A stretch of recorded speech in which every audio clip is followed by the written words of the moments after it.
Hi, I'm Kristy. Welcome to the Coven. It's so nice to have you here. Today I'm going to be talking you through all of the witchy and spiritual rituals that I did for my wedding day. So if you want to grab a beverage of choice, go and grab that. Today I am drinking, it's an iced oat latte with a mugwort infusion in my Taylor Swift Eras Tour cup because it's just very on brand for me to be equal parts witchy and basic white girl. So I recently got married on the 13th of February 2025. This was just less than a month ago, so I've been a little bit AWOL from YouTube, and that's why I've just had a lot of stuff happening in my life, which has all been really nice. The ceremony that we opted for was a really intimate ceremony of 25 of our closest friends and family, and it was the most perfect day that I could have ever hoped for. Like, I will be looking back on this day for the rest of my life and just be filled with so many beautiful, lovely, happy memories. We gave ourselves 5 months to plan the wedding, which seems like a really long time, but when you're planning a wedding, it's one thing after another that pops up. Honestly, 5 months sounds like a lifetime. 5 months is no time at all. But what advice I will give to you if you're getting married and you're feeling like stressed about it, I can almost promise you that on the actual day, you're not going to care as much as you think you're going to care. You're just not. I was so stressed the month leading up to the wedding, and the one kind of regret that I wish if I could go back in time, the one thing I would do differently is not anything that happened on the day, because the day was perfect, and even the things that did go quote unquote wrong, I literally didn't care about on the day. The one thing that I would change is my attitude on the lead up to the wedding. I would just, I need to fucking meditate, just chill out a little bit. I should just have really enjoyed the process, because really on the day, it's just not that deep. Anyway, like I said, this video I am going to be sharing with you all of the little rituals that I did for my wedding. Some of these are pretty traditional rituals. All of them are relatively small that you can definitely tweak for yourself, and hopefully this gives you some really fun, really lovely ideas for your own wedding. Of course, a wedding is an incredibly personal day, so take what resonates, leave what doesn't. Make this your own. This is really just meant for a little bit of inspiration for you. So like I said, we got married on February 13th, so 13 is my lucky number, and I feel like now Martin's kind of adopted that as his lucky number as well. He never had a lucky number before, and I've always had 13 as my lucky number, so I feel like he's just kind of taken that on now as well. So that was the first little good luck touch that we had there, was choosing a date that was really special for us.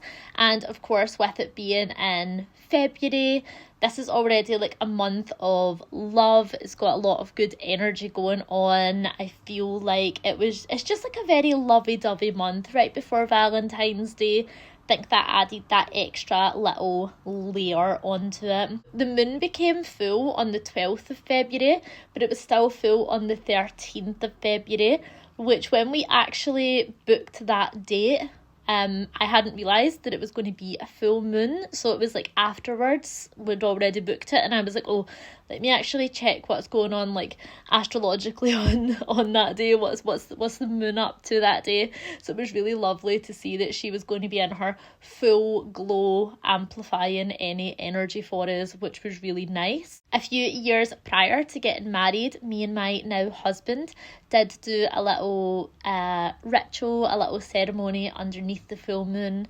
It wasn't a legal marriage and there was no witnesses present, it was just the both of us, but it was a little lovely little binding spell that we participated in. So it was really lovely to then officially get married underneath a full moon as well. Our celebrant that we went for was an interfaith minister. So an interfaith minister is someone who can marry someone of any religious belief or no religious belief, and that's totally perfect for us. So neither of us adhere to any kind of specific religion, but we both do have our different spiritual practices and beliefs. So we wanted someone who was just kind of going to make the ceremony really fit us and have rituals involved that made sense to us as a couple. And she was just wonderful. Her name is Hazel Jane. So I am in Scotland, so that's obviously where she was based. I'm pretty sure she's now moved to England. I'm pretty sure. Anyway, I will leave a link for like her page if you want to check her out. She honestly did such a wonderful job, and so many of our friends and family came up to us afterwards and were saying how amazing she was and how it felt like she was literally just a friend up there doing the ceremony for us, and she really did make it uniquely fit us. In my personal practice, I do a lot of deity work.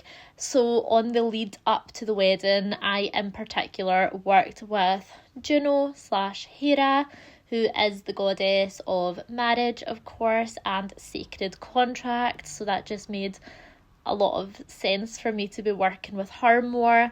I also worked with her dear husband Jupiter, who is very good for abundance and blessings, expansion, but also spirituality as well. So I was working with him. He's already like a god that I work with quite a lot anyway. I'm a big Jupiter girly here. I'm a Zeus apologist, if you will. And then, of course, the lovely Venus/Aphrodite, the goddess of beauty, love, lust, passion, harmony. And working with them for me really just looked like leaving offerings for them, incorporating them a little bit more into my spell work, taking a little bit more time to kind of meditate on the energy of these deities. I'm not a huge, big ceremonial magician or anything, so these practices for me tend to be a little bit more subtle. It can be making an oil in honour of the deity. It can be burning some incense,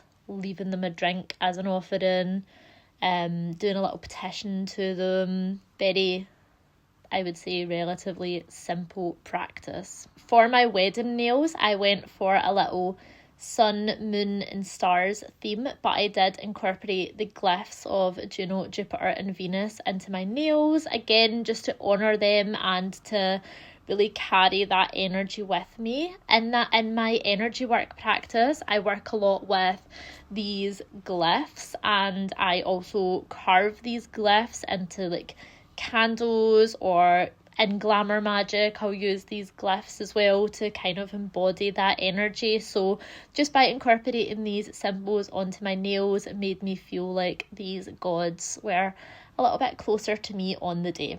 And I did, of course, do the traditional something old, something new, something borrowed and something blue wedding day thing. I don't actually know where that comes from. I'm not sure. I didn't even once look up where that actually is from. So for my something old, I wore a gold charm bracelet that my gran left to me when she passed away.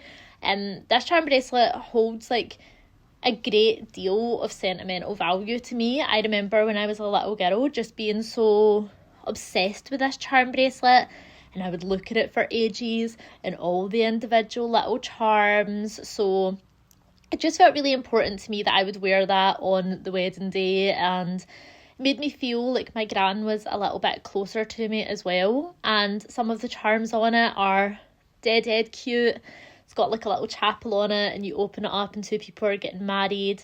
It's got a little wedding cart on it there as well. And yeah, I always knew that I would wear that on my wedding day.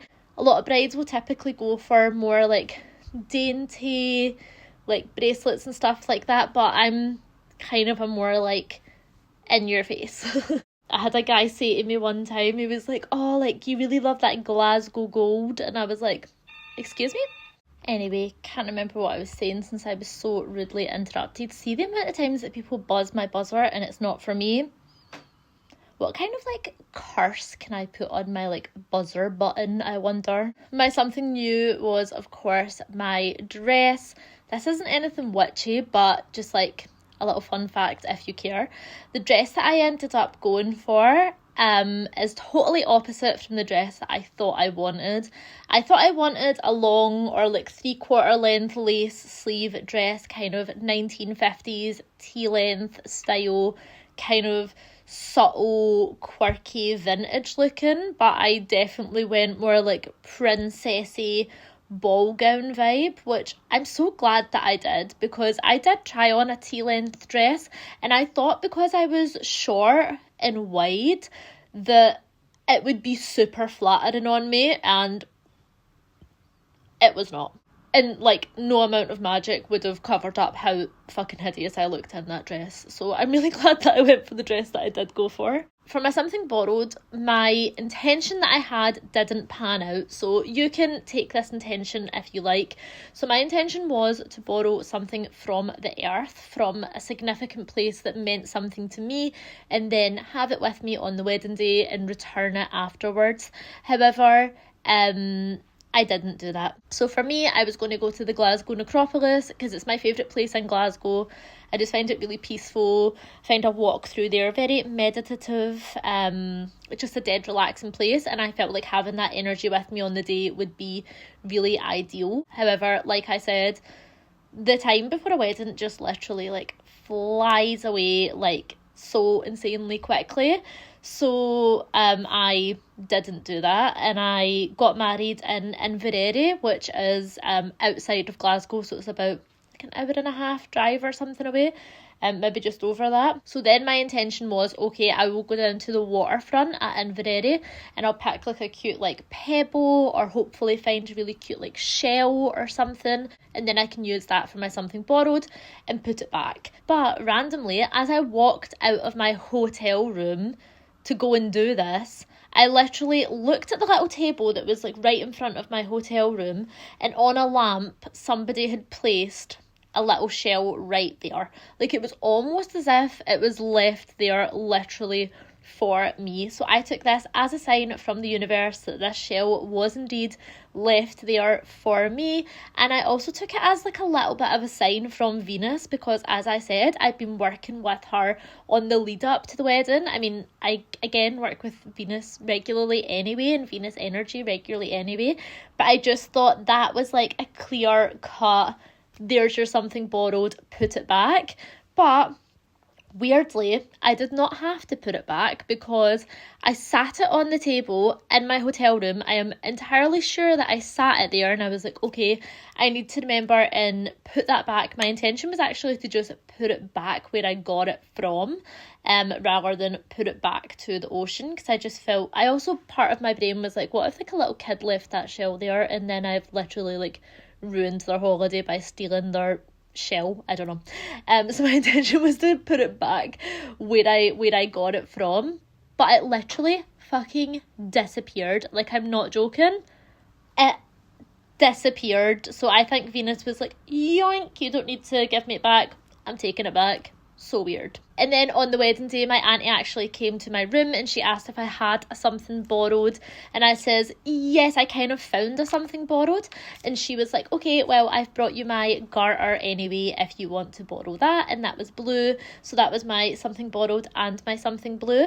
I had actually already bought myself a garter, so I ended up wearing two, because why the hell not? I also wore my 13 necklace. So as I says, it's our lucky number. We got married on the 13th. The song that we actually danced our first, technically it was after the party by the Menzingers, because we did an impromptu dance, but our like official first dance song is a song called 13 by La Dispute.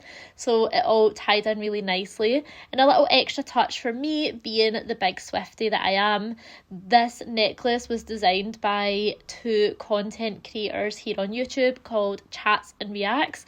They do a lot of music content, like reviews and reactions and chats and reacts, but particularly they are like into Taylor Swift, and they released a Taylor Swift themed collection. And if you don't know what Taylor Swift has got to do with the number 13, then 13 is also her favourite number.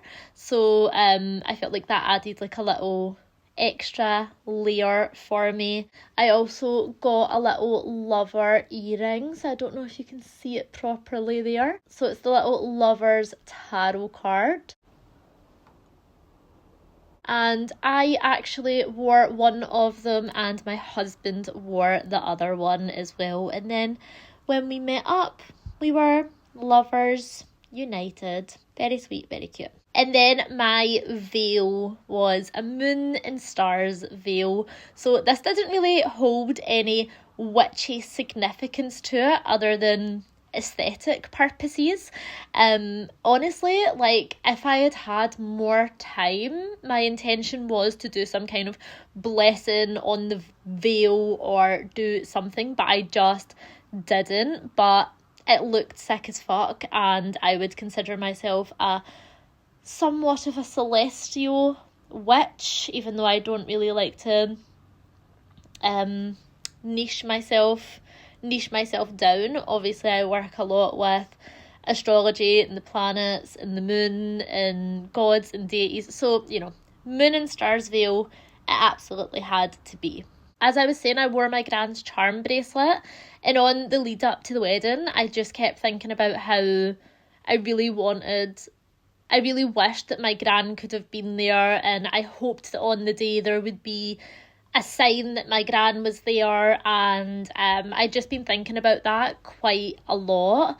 And when I walked down the aisle, the first thing Martin handed me was a little white feather that he says had floated on by him while he was waiting on me to walk into the venue. So that seemed like that sign from my gran. So for the actual ceremony, we did 3 different rituals, which I would say are pretty commonplace rituals within weddings. You've probably either seen or heard of these. They're not particularly like strictly witchcraft or anything like that. They're, even though I think this all the time, there is so many things that people do in the day-to-day, people who are like, I'd like never practice witchcraft, and it's like, what do you think this is? Like, you're literally saying an intention then blowing out candles. Like, you don't think this is candle magic. The first ritual we did was a ring blessing. So for a ring blessing, it kind of is what it sounds like. Our rings got passed around every single one of our guests, and they were invited to hold the rings for a moment, close their eyes and really envision or feel something, a blessing or a wish that they wanted for us and for our marriage. I think this was a really beautiful thing to do, particularly because we only had 25 guests. So, and we knew every single one of these guests really well, which was so nice. And then you know that nobody's going to secretly put any like bad vibes or like or something like into like your rings or something. So that was amazing, and it just felt so lovely that everyone in the room had really imbued their own intention and their own hopes and wishes for us into our ring. And our final blessing on the rings was our vows to each other. So I held the ring box for Martin when he said his vows to me, and then he held the ring box for me when I said my vows to him. And this was the final vows, the final blessing for the rings before we put the rings on our fingers. We also did a hand fasting, which is a Celtic tradition of literally tying the knot. So it has loads of different history to it. Some history of hand fastings used to be done in place of a legal wedding. It would be maybe done by poorer people who couldn't afford a literal like marriage, and they would use the hand fasting as a symbolic marriage, or it would sometimes be used as kind of a trial marriage. So people would symbolically tie the knot and then live together for a year and see how that panned out. We really just liked it for the whole intention behind it, and to have a physical representation of literally doing the thing, tying the knot, just seemed like a lot of fun.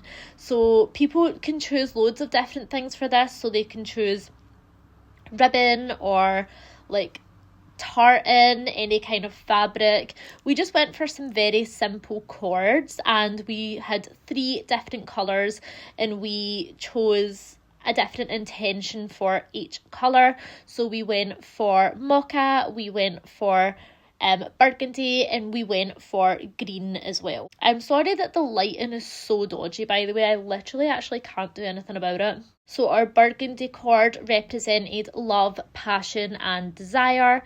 Our green cord represented good luck, prosperity and abundance. And the mocha cord represented friendship, family, warmth, comfort and security. So you kind of like prescribe like your own meaning to each of the cords, and this is just what we came up with together. And our last little ritual was a quaich.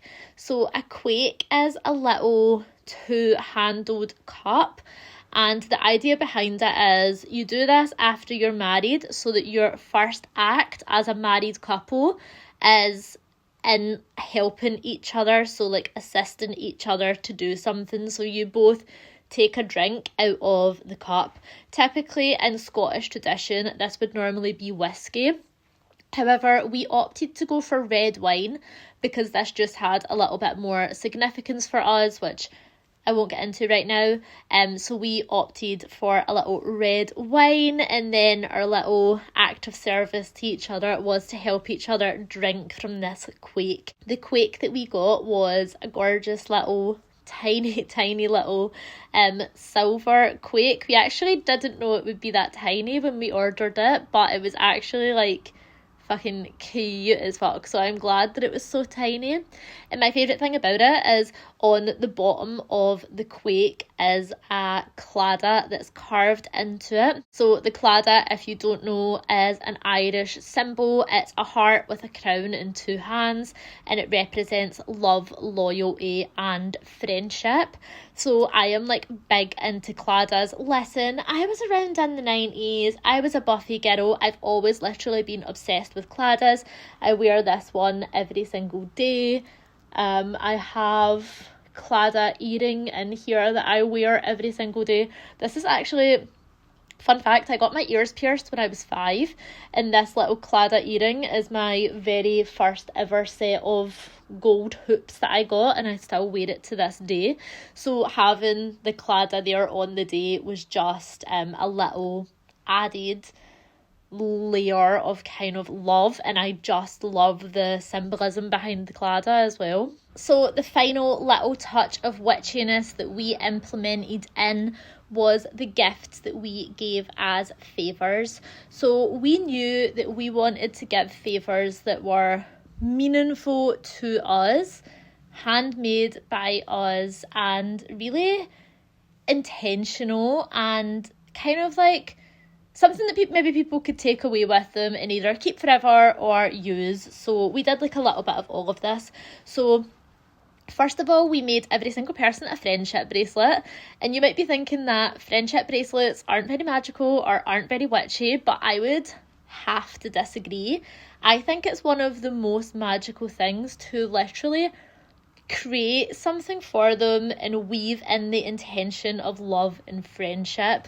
I think if you were at the Eras tour and you got a friendship bracelet from someone, you know the amount of sheer delight that brings into your life. And everybody was like, oh my god, like my friendship bracelet, that's so cute. And we had a lot of fun making them together as well. It's actually really funny because for the Eras tour I had made like 1 million of them, and I don't think Martin really appreciated how much hard work went into my friendship bracelet making until he had to make some. And then at first he was like, wow, this is like taking like forever, like my fingers are too big to do it, like I'm too clumsy. And then by the end of it I was actually jealous of him because all his friendship bracelets that he made turned out way nicer than the ones that I made. So like, yeah, The student becomes the teacher, as they say. I also made spell oils for everyone. So I made all of the girls a Rebirth of Venus spell oil, and I made all of the guys a Cupid chokehold spell oil. So the intention behind these was that of love, confidence, friendship, a little bit of flirty energy if anybody wanted to bring this in. But the main thing for the spell oils is that I wanted it to really invoke feelings of confidence and feelings of empowerment for everyone there, and kind of like create like a real sense of connection. And I just also wanted it to be a little bit of fun, and everybody really loved the spell oils. It went down really well. I particularly loved the Rebirth of Venus one.